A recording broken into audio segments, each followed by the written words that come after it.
نحمده ونصلي على رسوله الكريم أما بعد صلى الله عليه وسلم إن الله وملائكته يصلون على النبي ইসলামে জিকিরের ফজিলত সম্পর্কে সর্বাধিক হাদিস বর্ণনাকারী আবু হুরায়রা রাদিয়াল্লাহু তাআলা তিনি বলেন রাসূলুল্লাহ সাল্লাল্লাহু তাআলা আলাইহি ওয়াসাল্লাম সাল্লি আলা সাইয়্যিদিনা বান্দা যখন আমার জিকির করে আমি তার সাথে থাকি। বান্দা আমাকে একাকী স্মরণ আর সে যদি কোনো মজলিস আমাকে স্মরণ করে আমি তাকে তার যদি সে আমার দিকে এগিয়ে এগিয়ে আসে আমি তার দিকে আর যদি আমরা মুসলিম শরীফ বাচ্চা বাচ্চা নূর কা আল্লাহ তাআলা পবিত্র কোরআনে বলছেন যে জেনে রাখো আল্লাহর স্মরণই আত্মসমূহ প্রশান্তি লাভ করে। আমরা জানি নামাজ বেহেশতের চাবি। যেগুলো নামাজ আল্লাহর স্মরণ করা পবিত্র কোরআনে ইরশাদ হচ্ছে যে নিশ্চয় সালাত সকল প্রকার অশ্লীলতা ও অপছন্দনীয় কাজ থেকে বিরত রাখে। আর আল্লাহর জিকির মানে সালাতই সর্বশ্রেষ্ঠ। আল্লাহ জানেন তোমরা যা কিছু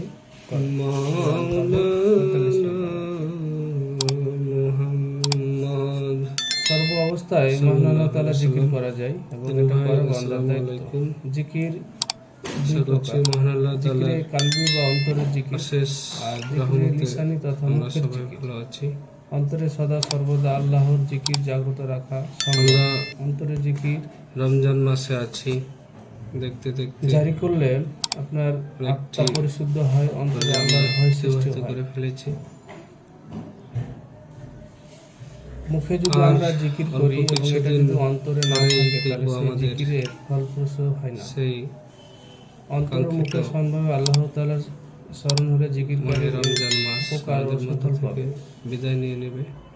এতে বান্দার আত্মিক ও আধ্যাত্মিক উন্নতি ও কল্যাণ। এই রমজান মাসে অনেকগুলো ফজিলত আছে। হে মুমিনগণ, তোমরা আল্লাহকে স্মরণ করো এবং বয়ান সন্ধ্যা তার পবিত্রতা ও মহিমা ঘোষণা করো। তার মধ্যে অন্যতম একটি ফজিলত হলো রমজান মাসে রোজাদারকে ইফতার করানো।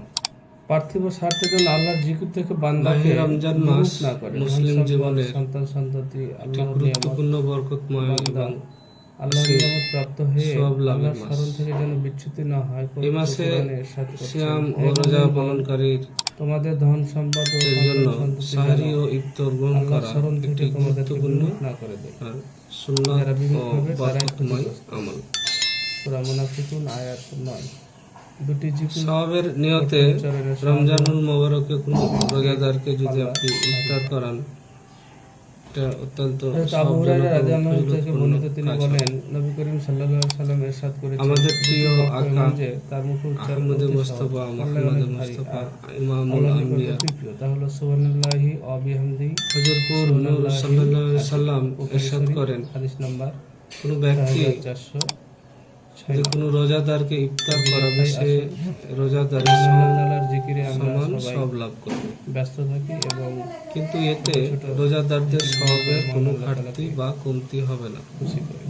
সুনানে তিরমিজি হাদিস নাম্বার 735। তোমরা দিনী ভাই, এই রমজান মাসে যদি কোনো রোজাদারকে আপনি ইফতার করাতে পারেন তাহলে ওই রোজাদারের সমান আপনি সওয়াব পাবেন। এবং এখানে একটি লক্ষণীয় বিষয় হলো যে ওই রোজাদারের আবার কোনো সওয়াবের ঘাটতি বা কমতি করে মহান আল্লাহ তাআলা যে আপনাকে সওয়াব দিবে এমনটি নয়, এটা আলাদা একটা আপনার জন্য বোনাস। এবং রোজাদারের যে আপনার সওয়াব তা ঠিক থাকবে। এটাকে বলছেন রাসূল সাল্লাল্লাহু আলাইহি সাল্লাম নিজে বলছেন।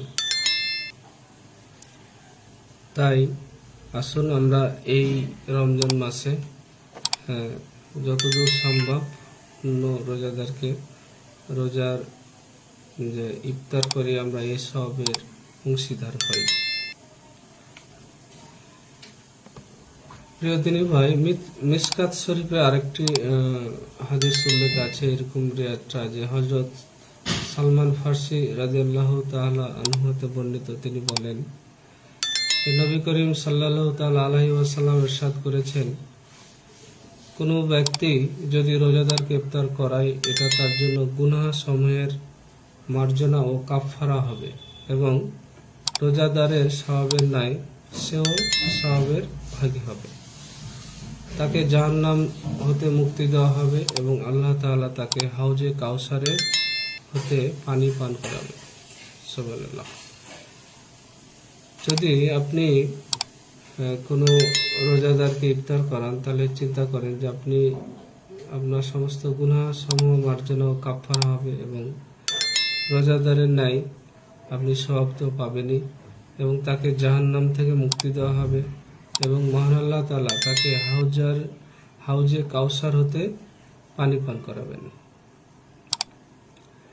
প্রিয় দিনী ভাই, এই রমজান মাস চলমান, আমরা যে যেভাবে পারি যতটুকু সম্ভব হয় অন্য একজনকে ইফতার করিয়ে আমরা এই সবের ভাগীদারি হতে পারি। অপর এক বর্ণনায় এসেছে, প্রিয় নবী রাসূল আকরাম সাল্লাল্লাহু তাআলা আলাইহি ওয়াসাল্লাম ইরশাদ করেছেন, আল্লাহ তাআলা জিহাদের সামগ্রী কিনে দেওয়ার সমতুল্য সওয়াব তাকে দান করবেন।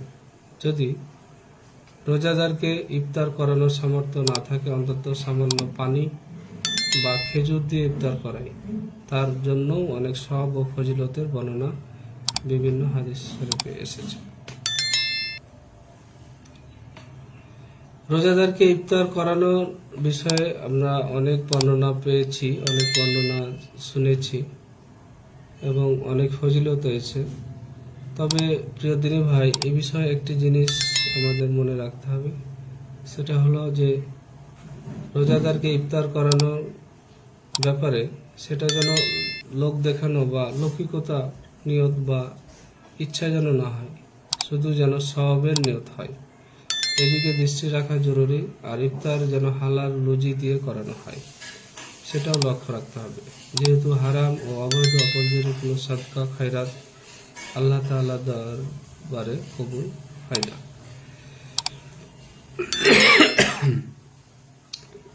এই পুরো কয়েকটি হাদিস জামে তিরমিজি, সুনানে বাইহাকি ও মিশকাত শরীফ সওম ও রোজা অধ্যায়ে বর্ণিত আছে। সবগুলোই আপনার 86 হাদিস। আসুন দিনী ভাই, আমরা এই রমজান মাসে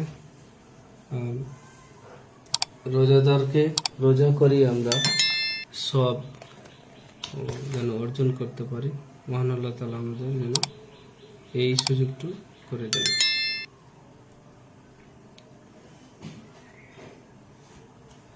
প্রিয় দিনী ভাই, এই রোজা অবস্থায় আপনি আরেকটা জিনিস খেয়াল রাখবেন যে প্রখ্যাত মুহাদ্দিস ইমাম হাফিজ শামসুদ্দিন জাহাবি রহমতুল্লাহি তার বিখ্যাত কিতাবুল কাবায়ের গ্রন্থে আপনার ফরজ রোজা ও ফরজ নামাজ পরিত্যাগ করাকে কবিরা গুনাহের অন্তর্ভুক্ত করেছেন। তাই নামাজ রোজা দুটি আদায় করার ব্যাপারে সমান গুরুত্ব দেওয়া প্রত্যেক মুসলমানের একান্ত দায়িত্ব। উভয়টিকে ছেড়ে দেওয়া অথবা একটি ছেড়ে দিয়ে অন্যটি পালন করা মারাত্মক পাপ ও গুনাহ। কেউ ইচ্ছাকৃতভাবে নামাজ না পড়লে, শুধু রমজানের ফরজ রোজা রাখল, উক্ত রোজা পালনকারীর জিম্মায় ফরজ রোজা যদি আদায় হয়ে যাবে, কিন্তু রমজানের যে অশেষ ফজিলত ও বরকতময় হতে তিনি কিন্তু বঞ্চিত হবে।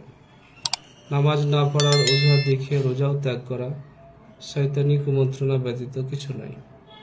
তাই প্রত্যেক মুসলমানকে ফরজ রোজা পালনের পাশাপাশি 5 ওয়াক্ত নামাজ সঠিকভাবে আদায়ের প্রতিও যত্নবান হওয়া অপরিহার্য এবং এটা খুব গুরুত্বপূর্ণ বিষয় এবং পরম কর্তব্য, যেটা আপনার সহিহ বুখারী, মুসলিম শরীফ, তিরমিজি, ইবনে মাজাহ, কিতাবুল কাবায়ের এই গ্রন্থগুলোতে আপনি বর্ণনাগুলো পেয়ে যাবেন। প্রিয় দিনী ভাই, তাই আসুন আমরা এই রমজান মাসে রোজাদারকে ইফতার করানোর মাধ্যমে যে ফজিলত আছে এই ফজিলত সমূহ আমরা অর্জন করি।